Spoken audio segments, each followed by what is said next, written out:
Tonight on Nova. This child has polio. She got it from the very vaccine that was supposed to protect her against the disease. We try to maximize the benefits and minimize the risks, but I think we will always have some risks associated with the vaccines that we are using. Almost 30 years ago, a nation that had been devastated by polio welcomed the vaccine. But today, victims and their lawyers ask why. Can you still get polio?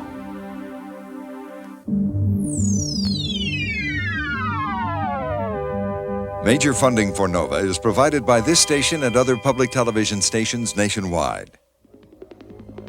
Additional funding was provided by the Johnson & Johnson family of companies, supplying healthcare products worldwide. And by Allied Signal, a technology leader in aerospace, electronics, automotive products, and engineered materials.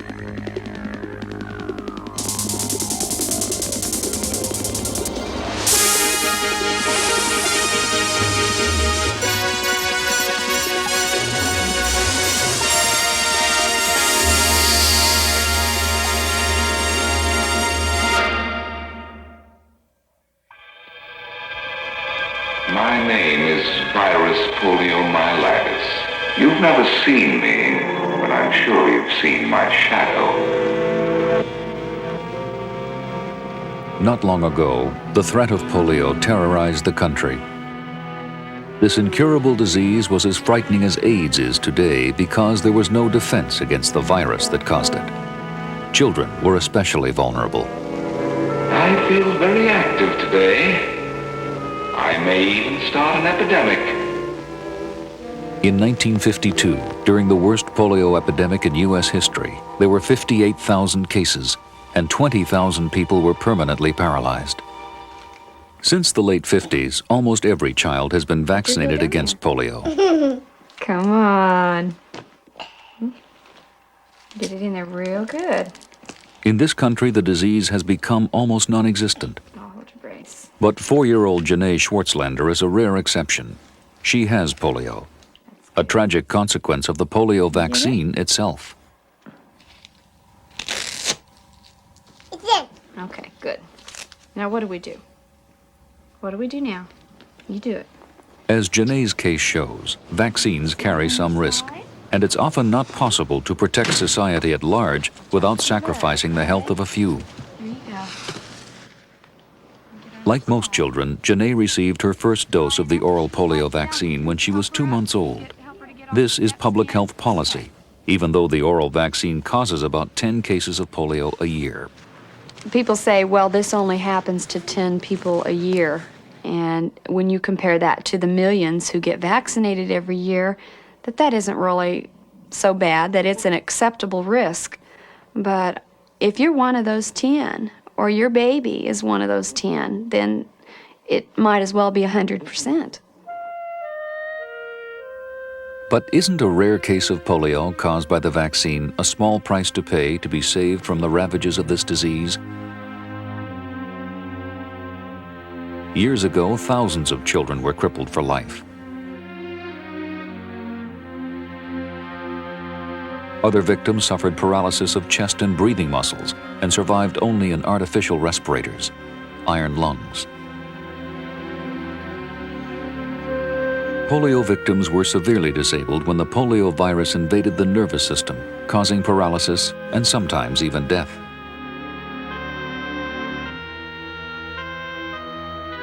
People lived in dread of each polio outbreak.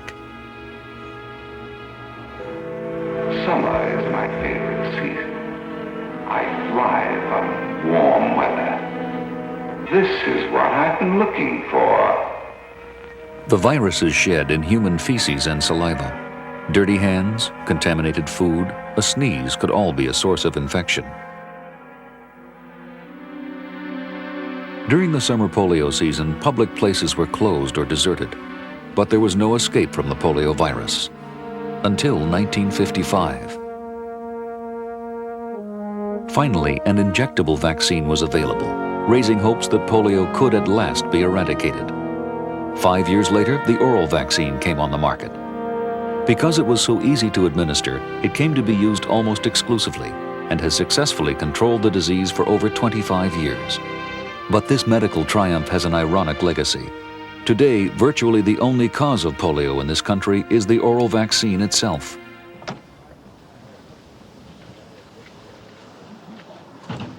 On a clear morning in November 1986, family and friends gathered for the funeral of Emil Johnson, a Kansas farmer who died of a heart attack at the age of 64. 11 years before, Johnson contracted polio from the oral vaccine given to his infant daughter. The child was unharmed, but Johnson was disabled by the disease, and it made surgery that might have saved his life impossible. We now commit Emil's body to its resting place. Earth to earth, ashes to ashes, dust to dust, in the sure and certain hope of the resurrection to eternal life through our Lord Jesus Christ. And may God the Holy Spirit, who by holy baptism Johnson sanctified died his before a body, scheduled interview, keep these remains so his wife to the day of Orletha the tells his resurrection story. of all flesh. He was looking forward to this filming. In fact, he made the comment in the hospital bed that you could come and interview him right there in his hospital bed, because he felt this was something that needed to be told, that it had been kept quiet and hidden for much too long. If we live to the Lord, and if we die to the Lord.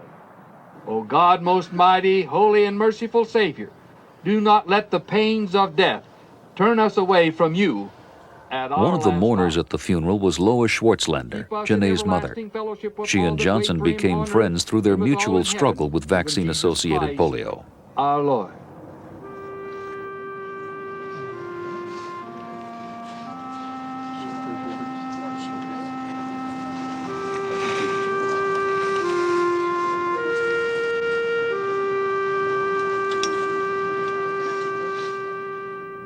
It began in November 1975, when Emil Johnson and his wife took their youngest daughter, Laurie, to their pediatrician to get her second polio vaccination.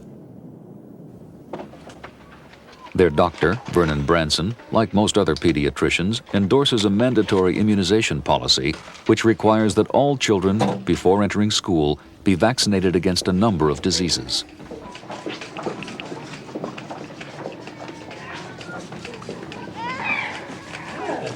Hello. Claire, Rick, here's your second polio. How's the baby? She's fine. She's All right. good. Here you go. Branson administered to Laurie Johnson, as he does to all children, the standard immunization against polio, the oral vaccine. Was that pretty good? I think so.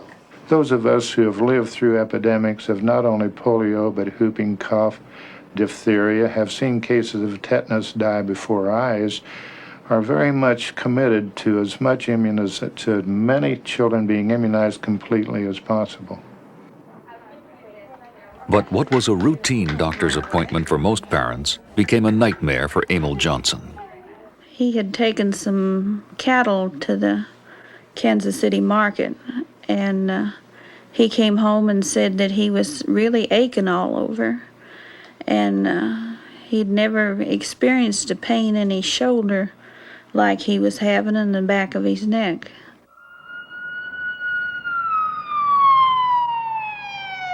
Johnson went into a coma. No one knew what was wrong, and he was rushed to the University of Kansas Medical Center in nearby Kansas City.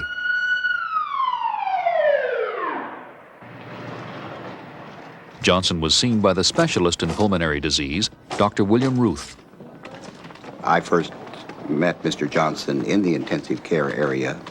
He had tremendous problems with secretions in the throat and the upper airways, which was causing great difficulty from aspiration. And I jokingly said, being old enough to have been around in the last of the polio epidemics, that in the old days we would have looked at this man and said he had polio.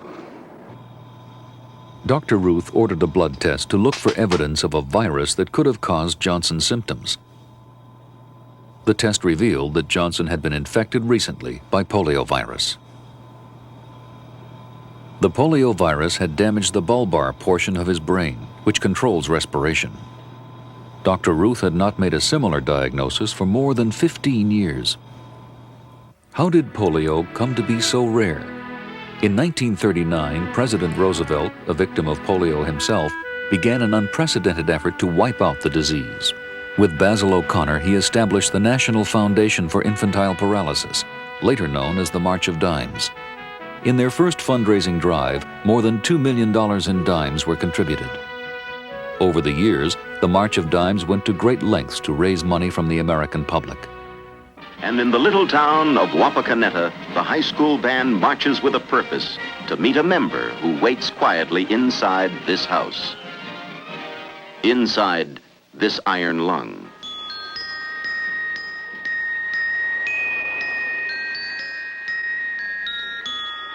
Won't you please help? Please help right now. For me and all the other kids like me. Fight polio tonight. Turn on your porch light at 7 p.m. Let the marching mothers know you're waiting for them. Join the Mothers March on Polio. The funds raised by the March of Dimes supported treatment and care for polio victims, as well as research into the cause and prevention of the disease. A major breakthrough came in 1949. Dr. John Enders and his colleagues at Harvard discovered how to grow polio virus so that it could be safely used in a vaccine. They won the Nobel Prize and gave the world hope that polio could be conquered. The polio virus, like other viruses, is a piece of genetic material surrounded by a protein coat. It enters the body through the mouth and travels down the intestinal tract. There, it invades cells lining the throat and gut. The virus then uses each cell as a factory to produce more virus, causing in most cases a mild infection with flu-like symptoms.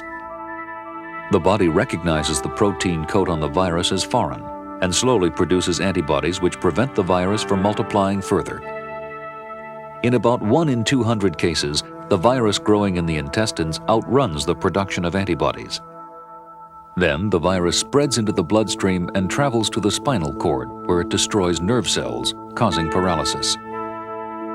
Whether the infection was mild or severe, the polio virus can never do damage again.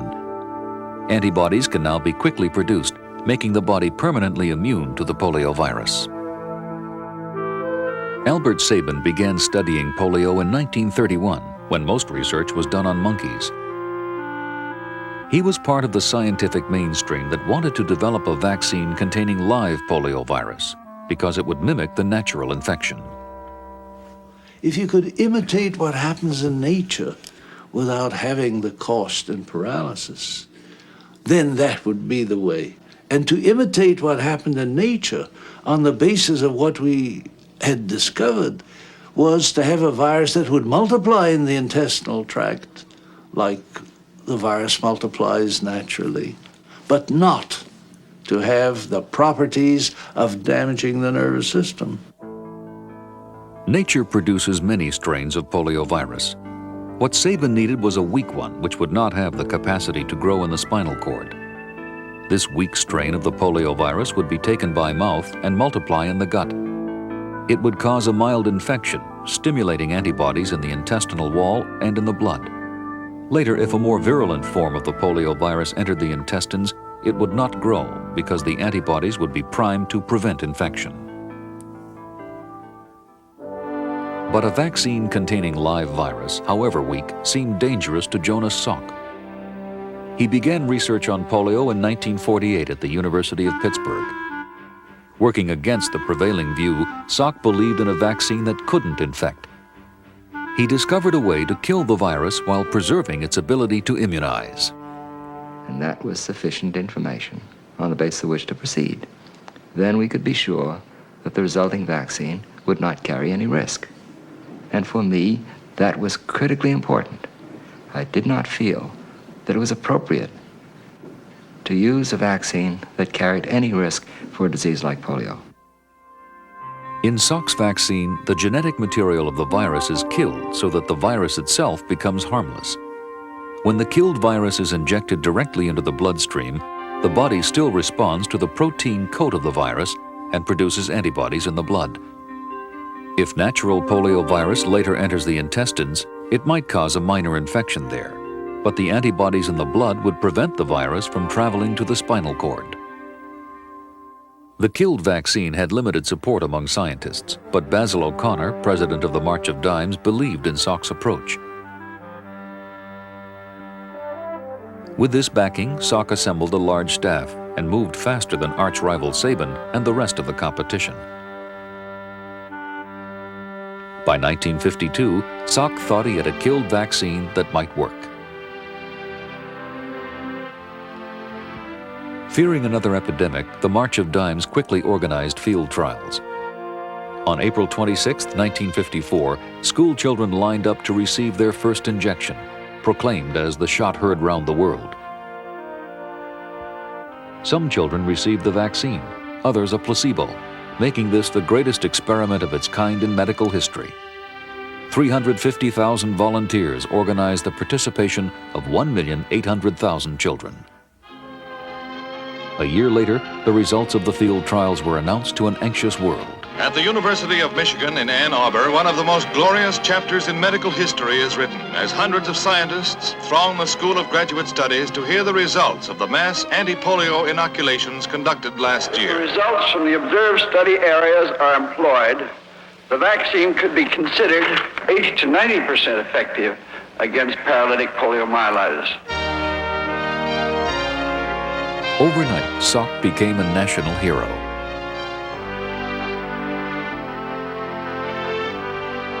Salk's vaccine was immediately licensed, and to ward off the imminent polio season, several manufacturers were chosen to mass-produce the vaccine. But 2 weeks later, a case of paralytic polio occurred in a vaccinated child. Something was wrong with the vaccine prepared by the Cutter Laboratories. Salk believed they had not followed his precise instructions and had produced a batch with infectious virus. Immediately, the vaccine was ordered off the market, but not before it had caused over 200 cases of polio. It was a setback. It implied that there was something fundamentally wrong with the science, and that clearly was not the case. Even though the Public Health Service admitted its safety testing had been inadequate, Salk's vaccine was blamed for the Cutter incident. Over Salk's objections, another step was added to the manufacturing process to ensure that all the virus would be killed. The result was a less potent vaccine. Still, it put an end to the polio epidemics. Even though Salk's vaccine was clearly effective, the Cutter incident left him vulnerable to his detractors. One of his main critics was Albert Sabin. Well, the Cutter incident revealed that the procedure which was recommended at the time for production of the vaccine was not safe. And also, again, that it was not desirable to use in a killed virus vaccine, a highly virulent virus. The assumption that you inactivated chemically every last particle was not valid. There were these countervailing forces that were operating on the part of those who preferred the live virus vaccine approach, and whatever competitive instincts are involved were involved. It had all the aspects of a holy war. Albert Sabin was by now a frontrunner of the opposition. He had searched among the thousands of strains of poliovirus and selected weak strains that would grow in the intestines but not attack the spinal cord.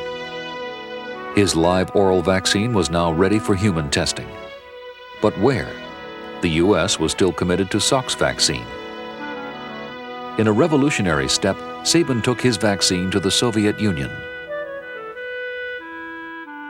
Trials began there in 1959. 15 million children were vaccinated, and the trials were considered a huge success.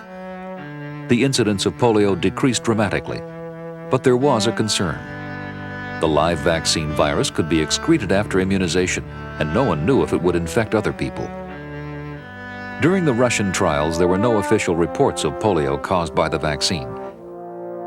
Jonas Salk had his own interpretation of the results. Cases were occurring, but they were declared as having been attributable to the naturally occurring disease because they occurred within 28 days of the administration of the vaccine. Now, that happens to be the period of time when the vaccine-associated cases become manifest. Sabin was a scientist, a statesman, and an articulate spokesman for his own cause. He was able to promote his vaccine based on the success of the Russian trials and further trials in the U.S. Evidence was mounting that the live oral vaccine was the more effective weapon against polio. The situation now is not merely of a choice between one kind of automobile and another with some slight variations, but with an entirely new kind of vaccine, which is not only simpler to take because it can be given by mouth, but because it possesses properties and capabilities for the complete elimination of the disease that the other vaccine does not. I can see no scientific justification, and the reasons that are given are so non-scientific, and the reasons that are given are not true or consist of half-truths. That I fail to be able to comment. The Public Health Service quickly endorsed Sabin's live oral vaccine, and millions of doses were given away on days known as Sabin on Sundays. It was so easy to administer that Salk's vaccine fell out of favor. However, as early as 1962, cases of polio after immunization were reported in adults, and soon the oral vaccine was not recommended for anyone over 18.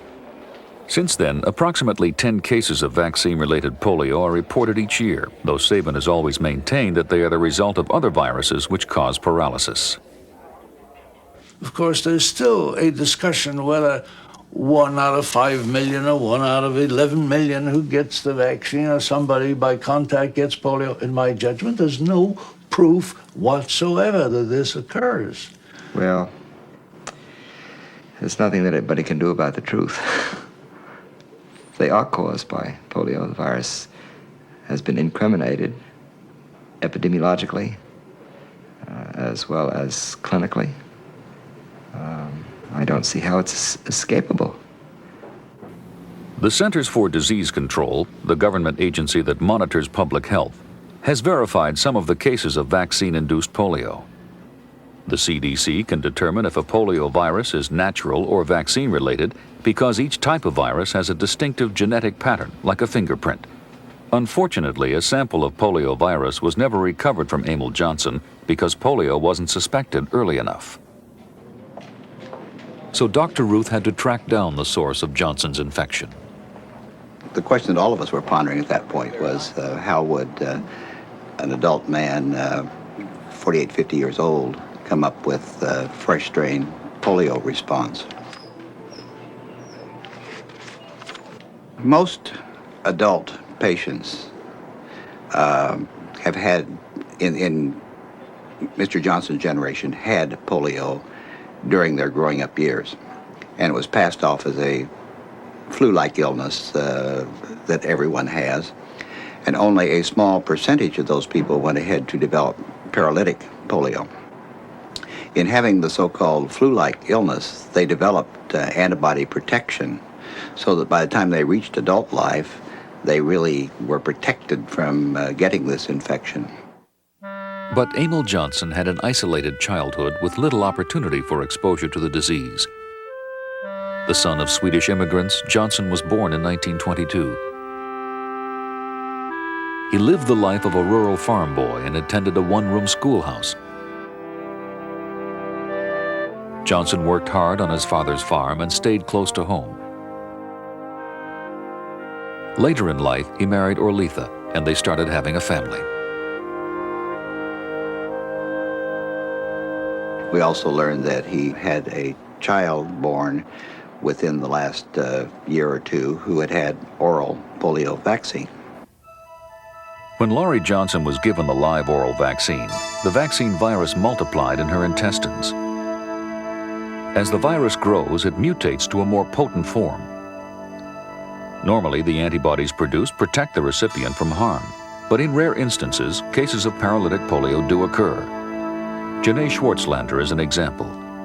Laurie herself was spared, but she passed on the dangerous polio virus to her father, probably when he changed her diaper. When Emil Johnson came home from the hospital, he could no longer work his farm. His right arm was permanently impaired, and with only 20% lung capacity, minor effort exhausted him. He would take breathing treatments and respiratory clapping treatments as often as every 2 hours around the clock. It was very difficult for him because he had been a hard worker, and it was like caging an animal up almost. You can get that towel there. We'll start. On his farm, Johnson had grown wheat and feed grain and raised cattle and hogs. After his illness, he was forced to sell his livestock and rent out his land to other farmers. Orletha had to go to work to support the family.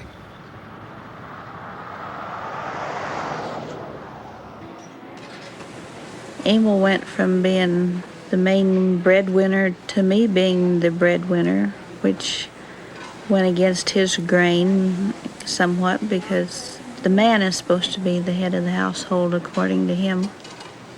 But what Orletha was able to earn assembling radio parts was not enough to pay the huge hospital bills from the University of Kansas Medical Center. Johnson didn't have any health insurance. 4 months after he got polio, the Johnsons went to see their local lawyer, Bill Bowers. The medical center began pressing them for their medical bills, which amounted to some $90,000 altogether. Well, they had no means to pay that. So eventually the medical center filed a lawsuit in the District Court of Franklin County, Kansas, right here in Ottawa, against Emil for a judgment for the hospital bill. A lien was placed on some of Johnson's farmland with a stipulation that the hospital wouldn't force a sale until after Emil's death. The land was part of him, and Emil felt that somebody else should pay for damaging his health. If he had to give up his land that he had worked a lifetime for, they might just as well have taken his life. If Johnson had gotten polio 40 years ago, he would have had help paying his medical bills. I've made arrangements to take care of everything. I've applied for a loan on the farm. But, Mr. Riser, you shouldn't go in debt because of infantile paralysis. That's what the foundation is for, to help in emergencies such as yours. Over the years, the March of Dimes raised almost $300 million to pay for the treatment and care of polio victims. But today's polio vaccine victim can only get compensation through the courts. The Johnsons asked Bill Bowers if they had grounds for a lawsuit against the vaccine manufacturer. My law practice consists of probate and estate planning and real estate. So I thought the best thing I could do for them would be to associate myself with a trial lawyer who was familiar with this type of case. This is what's known as a products liability case. Gerald Michaud of Wichita, Kansas, is a specialist. I thought they were crazy because I had no idea, frankly, that the polio vaccine that was being given to the people in this country actually could give the people taking it and other people coming in contact with them polio. And it was only after doing a lot of medical research that I really was willing to take the case because I just didn't believe that was true. Jerry Michaud is one of the most successful product liability lawyers in the country. His thriving practice of personal injury cases has earned him a considerable reputation and a fortune. In the last year alone, Michaud has settled cases totaling $10 million. His fee ranges from 1/3 to 1/2. Anything in the Kelsey case? Heard anything further? Nothing. Okay. All right. Oh, yes, Madam Warner. I am now an expert in dysfunction. Are you an expert in anything else? Huh? With a staff of lawyers, nurses, and researchers, Michaud has successfully represented people injured by birth control pills, toxic shock, and medical malpractice. Let's take some child who has brain damage where you anticipate there's going to be ongoing medical expense. I believe you better build in an inflation factor. And when the trial lawyers try and represent him, they say, Michaud's hey, research into the polio vaccine showed that a number of other victims had taken their cases to court. get the lawyers out of it. Kay McNeary, who got polio from her recently vaccinated daughter, received a jury award of $1,105,000. Jimmy Gibson settled for $575,000 for his vaccine injury. Sherry Crawford settled for $700,000. Josh Clements received an undisclosed settlement. Because of these and other victims, Michaud felt he could make a case for punitive damages, an award so large that ultimately it would make it unprofitable for the manufacturer to produce the vaccine. I elected in the polio vaccine case for Emil Johnson to sue for punitive damages because I felt that the company was aware of the fact that 10 people were being paralyzed every year in this country when it wasn't necessary, and that their warnings were wholly inadequate. And I felt like an actual damage judgment of $1 million or $2 million would not stop this. The defendant in this case is American Cyanamid, a huge biotechnology and chemical corporation, and its subsidiary, Lederle Laboratories. Currently, the company claims to have $3 billion in polio and other vaccine injury lawsuits. Insurance companies will no longer provide liability coverage. So to cover litigation costs, Lederle has raised vaccine prices. The cost of its oral polio vaccine, Oramune, has risen almost 400% in the last 6 years, from $2.30 a dose to $8.07 a dose. Other manufacturers have simply dropped out of the business. Lederle has performed the service of producing the essential vaccine that's needed by the medical community to immunize the population, and one would expect that that conduct would be applauded rather than be subjected to punitive action.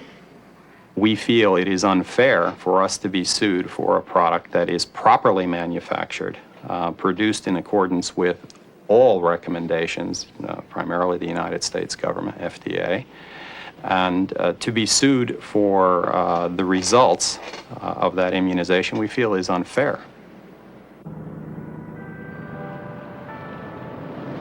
In the fall of 1977, Gerald Michaud filed a lawsuit on behalf of Emil Johnson in the Wichita courthouse. After many attempts to settle out of court, the case finally came to trial in April 1984. 9 years after he got polio, Emil Johnson finally had his day in court. In the Johnson lawsuit, we sued two defendants, American Cyanamid and Lederle, which is a wholly owned division. We also sued the pediatrician who administered the vaccine, Dr. Branson. Our theories against both defendants were that they didn't adequately warn the Johnson family of the risk of contact polio. I think our defense in the trial was based on our feeling that Lederle's package insert and Oramune was inadequate to sufficiently warn us as to its hazard. Each box of Oramune, the oral vaccine, comes with a package insert which describes the proper use of the vaccine and adverse reactions. In 1975, Lederle's package insert warned, paralytic polio has been reported in some instances with subjects who were in close contact with subjects who had been given live oral polio vaccine. It is believed by some that at least some of the cases were caused by the vaccine.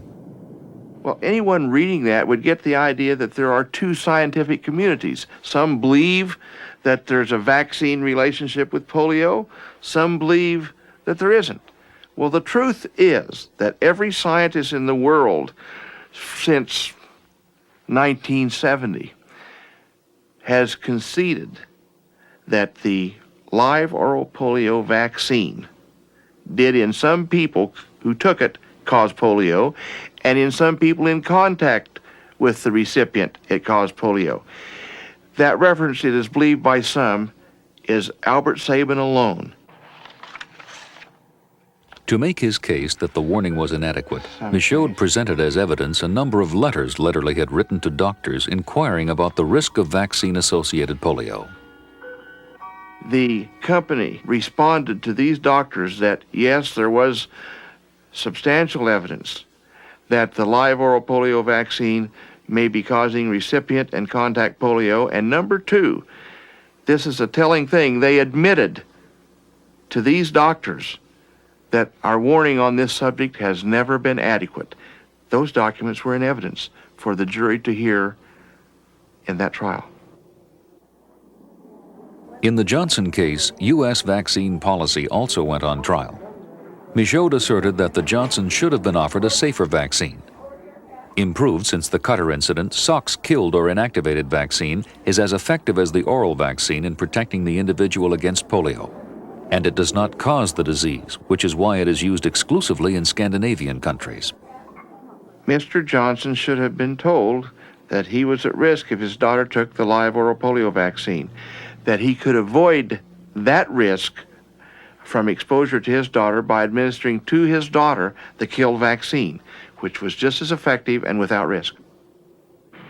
To testify on behalf of the live vaccine, Lederle called in Dr. Paul Wehrle, a former president of the American Academy of Pediatrics. To make the case for the killed vaccine, Michaud presented his own expert witness, genetic researcher Dr. Darrell Salk, Jonas Salk's son. The defense presented the long-standing arguments used to explain the exclusive use of the oral vaccine in this country.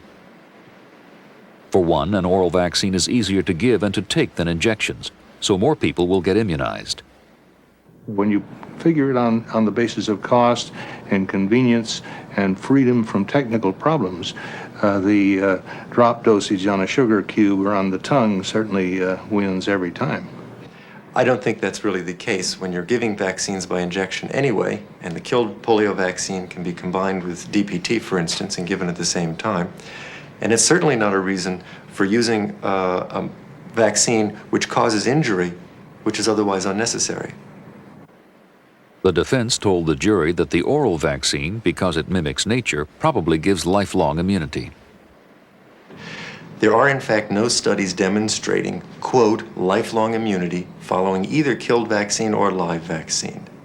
If you compare antibody levels after the use of the vaccines, they are equivalent. Both vaccines behave the same.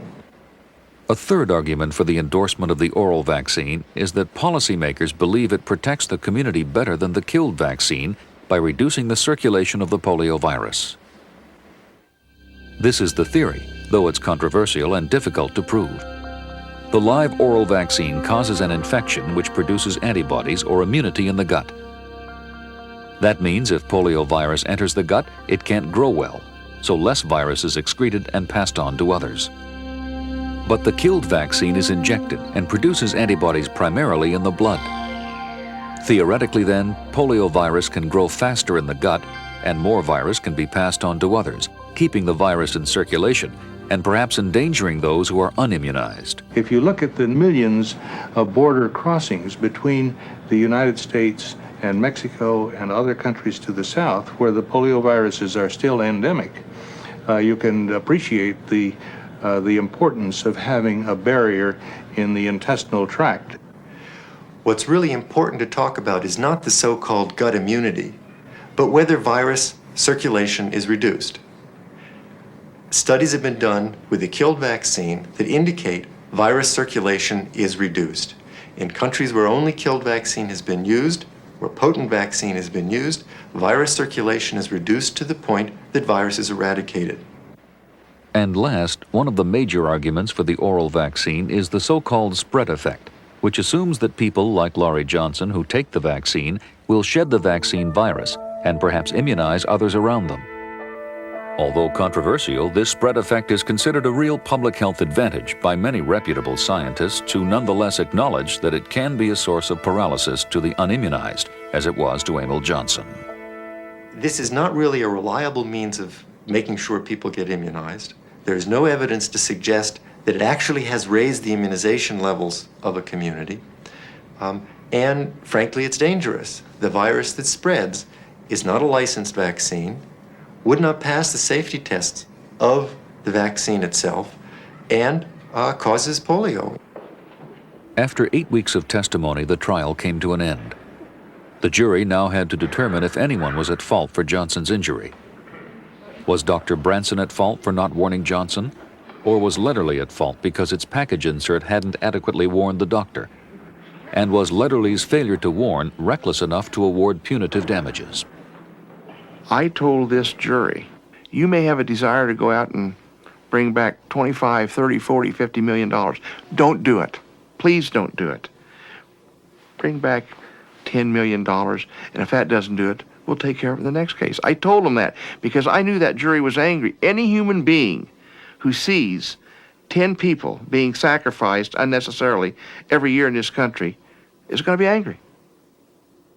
To award punitive damages in the Johnson case, the jury had to believe that the company knew about the spreading of the virus from the vaccinee to others, and that they didn't tell about it. Didn't make sufficient revelation of that to physicians or to anyone else. In May 1984, the jury returned its verdict. Dr. Branson was not responsible for failing to warn Johnson, but Lederle was 100% at fault for not adequately warning the doctor.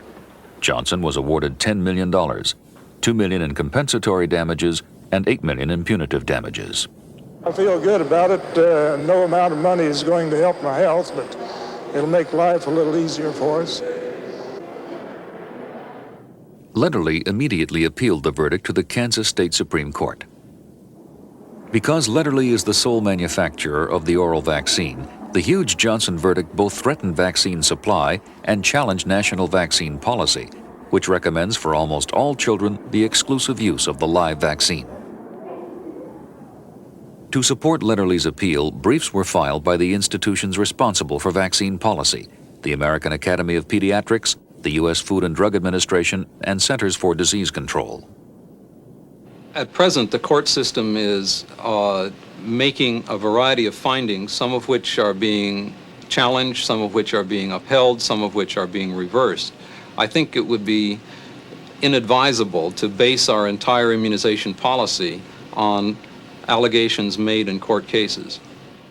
With regard to DTP, this is where policy is made. your initial discussions of this a year and a half The CDC's Advisory Committee on Immunization Practices recommends vaccines and sets immunization guidelines for the country. on family history of convulsions to make any statement about whether family history of convulsions should be a contraindication to a receipt of vaccine. And since this would add... These doctors and scientists must evaluate the risks and benefits of each vaccine for society and for the individual. I think there are a couple of data that we need to look at to help make these decisions. And one is, how many convulsions are we talking about? With regard to the polio vaccine, they've had to consider the consequences of changing a very successful policy in order to eliminate a handful of vaccine-related cases. Well, I had hoped we'd have some time to If they recommended the killed vaccine, would the number of polio cases increase? They think so, and polio vaccine policy remains unchanged. Put in there, and let's bring that, and we should have time tomorrow morning to do that. I think it's unlikely we will ever achieve a risk-free existence. We try to maximize the benefits and minimize the risks, but I think in all practical terms, we will always have some risks associated with the vaccines that we are using. Like all vaccines, Lederle's Orimune is tested and approved by the Food and Drug Administration. The warning in the package insert is also approved by the FDA. But the government can't be sued unless it licenses a bad lot of vaccine, and the vaccine manufacturer is liable in court. Their recommendations are what we go by. We manufacture under government standards. The product is released by both the United States government and Lederle Laboratories. There is never a time when a vaccine is released independent of a double testing standard. In May 1986, the Kansas Supreme Court ruled on the Johnson case. The Honorable Justices of the Supreme Court. Lederle won its appeal. The justices found the warning in Lederle's package insert adequate. They also found that Orimune was an unavoidably unsafe drug, and like other vaccines, not unreasonably dangerous.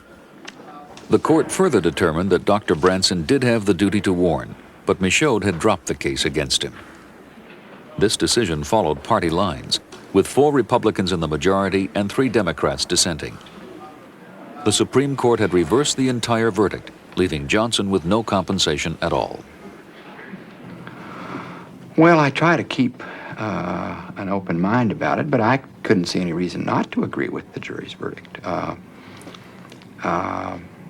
They'd heard 8 weeks of testimony, some of it, to my mind, damning, and they were a very good jury.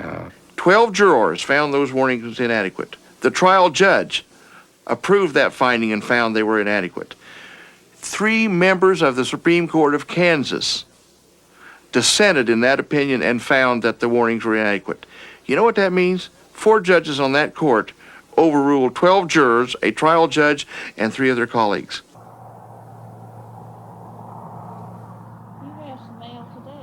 Denied compensation, the Johnsons bore the consequences of a public health policy which benefits most of us at the expense of a few. There's always a dilemma between the individual's rights and the need to protect the larger population. And in public health, those decisions have been made for quite a long time, ever since public health was established as a discipline. And people have been willing to give up their individual rights for the greater good. But it is always better that they do so willingly and in an informed way. Dr. Elena Nightingale chaired a committee in 1977 set up by the Institute of Medicine to review polio vaccine policy. It recommended that Salk's-killed vaccine should be more readily available and that consent forms should state the risks more clearly. These recommendations have not been widely adopted. Pediatricians like Dr. Branson generally follow the recommendations of the American Academy of Pediatrics, which still recommends the oral polio vaccine.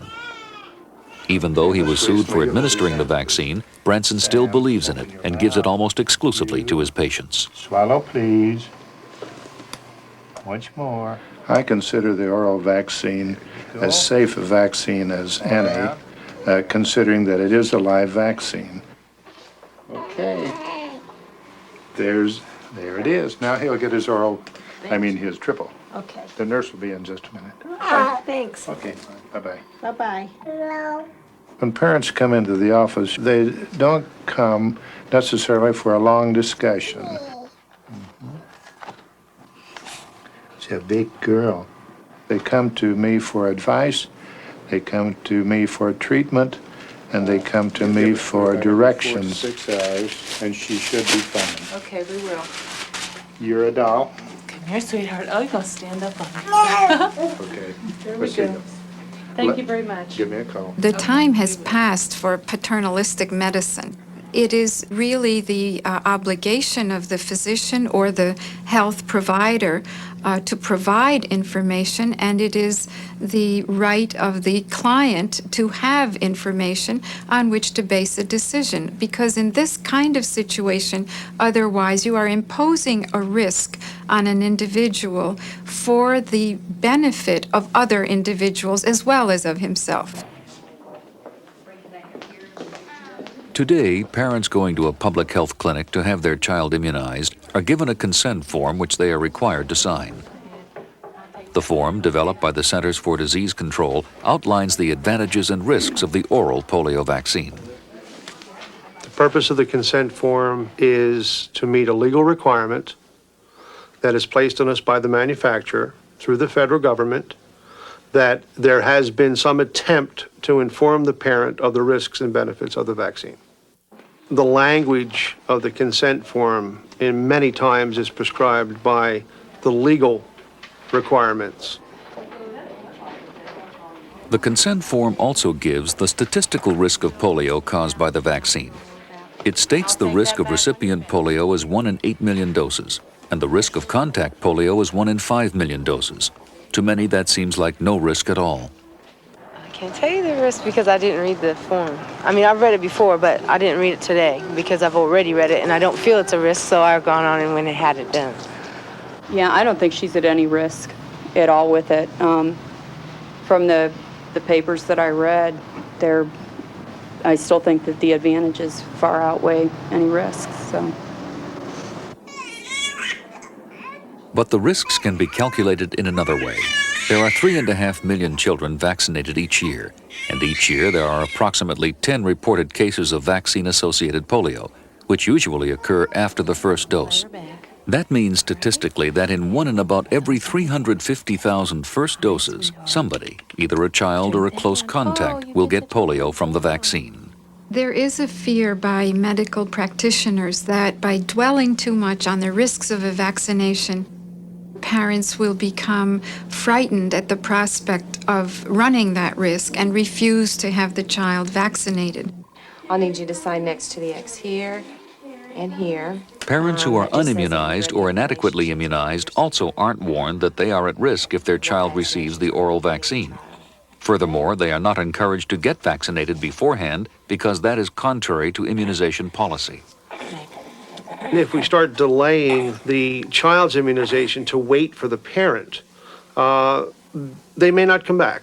Something else may come up, they may become ill, there may be a whole bunch of other reasons why we don't finish immunizing a child, and rather than do that, we immunize them one time. Many parents also don't know that the oral vaccine is not the only option. But if you want to hold The killed vaccine, given in 4 injections instead of 4 drops, used to be more expensive, but because of the liability costs built into the price of Orimune, the killed vaccine is now cheaper. Okay, you can sit him back. Though the consent form says the killed vaccine exists, if parents do request it, they often find it difficult, if not impossible, to get. Okay. But a new, potent killed vaccine from Canada and France is effective with only 2 injections. Now available to anyone who knows enough to request it, the vaccine could change immunization policy. Let me set you up here. There, hold on. There you go. Okay, stir your milk. But this won't help Janae Schwartzlander. Why? My hand's gonna get in there. You think I need a bigger spoon for you? The issue for her is compensation. Who is responsible for her past medical expenses, her future care, and for the impact of polio on her life? Okay.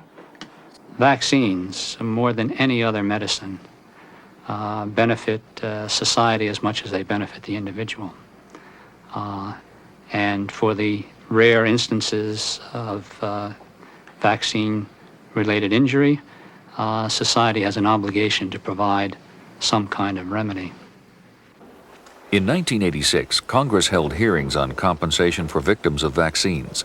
This led to a bill which will be funded by a vaccine tax paid by the consumer.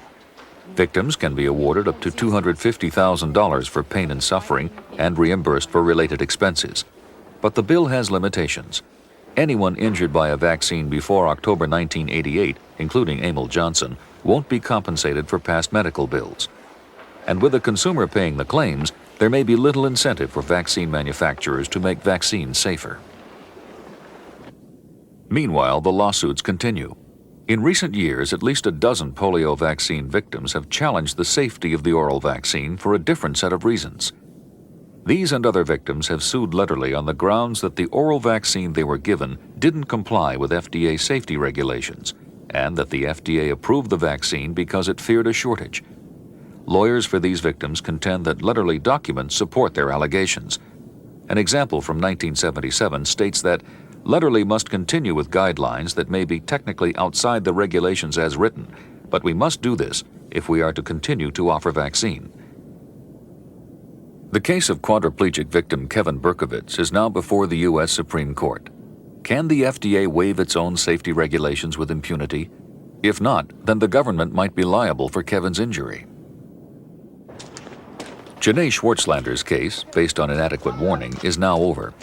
To avoid a jury trial against such a sympathetic victim, Lederle settled out of court for an undisclosed yet substantial amount. Gerald Michaud was Janae's lawyer. But there was no such relief for the Johnsons. After the funeral, family lawyer Bill Bowers called on Olitha. Now that Johnson is dead, the University of Kansas Medical Center can force the sale of Johnson's land to pay his medical bills. Well, this was one of the first questions the kids asked was, when are they going to come take the land away? Well, I don't think they're going to just step right in the next week or so, but it's really up to them. As you know, Like the people that rent it, if it's going to be taken away during the middle of a growing season, are they going to want to rent it this coming year is the question that I have in mind. Well, they can't affect the tenants' rights. And I don't anticipate anything taking place in the real near future. When Chloe called out, Orletha must now take care of the farm and her family. On a legal technicality, the Johnson case is currently before the Kansas Supreme Court for review, but the chances are small that the decision will be overturned.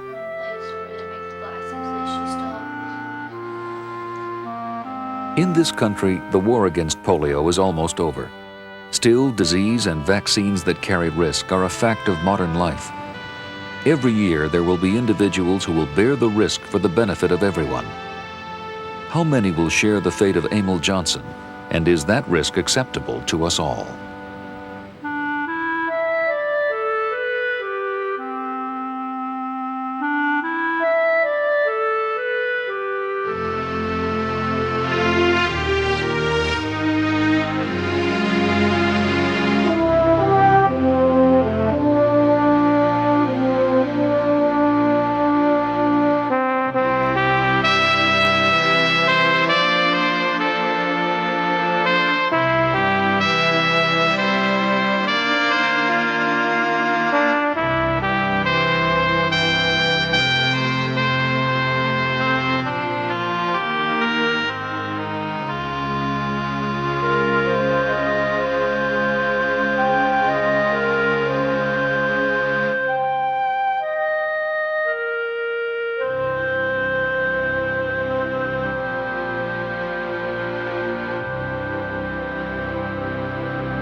For a transcript of this program, send $4 to NOVA, Box 322, Boston, Massachusetts, 02134. Please be sure to include the show title. Major funding for NOVA is provided by this station and other public television stations nationwide. Additional funding was provided by Allied Signal, a technology leader in aerospace, electronics, automotive products, and engineered materials. And by the Johnson & Johnson family of companies, supplying healthcare products worldwide.